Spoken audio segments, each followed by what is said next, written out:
I'm a biologist. The first thing I look at the technology is to ask the question, what can it do for me?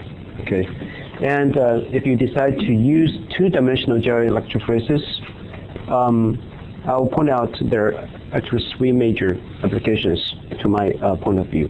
First is to profile your sample, okay, and protein profiling, a global view of the proteins of interest of what you're dealing with, to have an idea.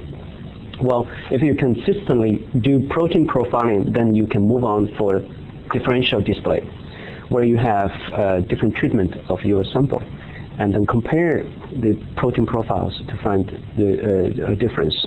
And these are potential biomarkers related to whatever mechanism you're studying. And finally, I found this really unique to 2D gels in many cases, the protein post-translational modification. As I just mentioned, there are some post-translational modifications add charges to your protein. That means you are changing the PI of the protein. And then the result is that you are going to find these changes shown up in a different spots, location on the gel. Okay? And I'm going to give you three samples that I generated from our study.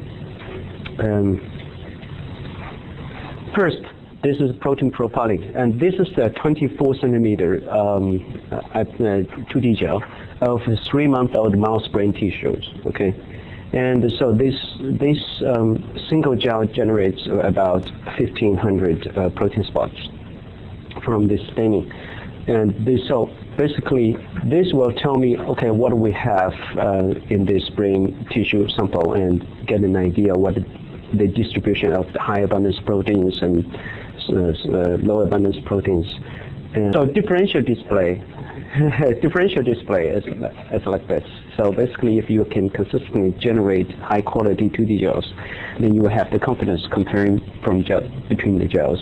And here I'm showing you again brain tissues from control and APP overexpress the Alzheimer's disease animal model, where you see other protein spots and more or less having similar intensities. These particular spots consistently showing higher abundance in control and low abundance in the Alzheimer's disease. So this one become one of your targets in terms of protein ID and functional studies, and to see whether it's related to your disease mechanism. And finally, protein post-translational modification. The 2D gel, just like a 1D gel, you can also do Western blot in your 2D gel, and this is exactly what I did for confirming antibody, for a destrin antibody.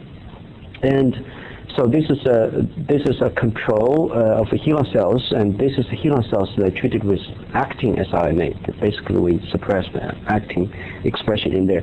What changed to this actin-associated protein destrin?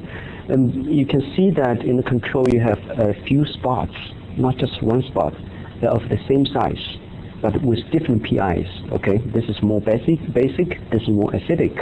All right. After the treatment, what do you see?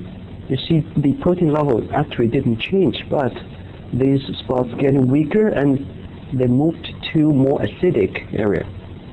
Why? Phosphorylation.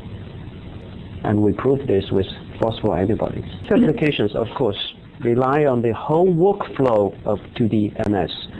First is the most important step is the sample prep. This will ensure you to get a really high quality of 2D gel. And then go to first dimension, second dimension SDS page, gel staining, and image analysis, and finally cut out spots for downstream applications like mass spec analysis.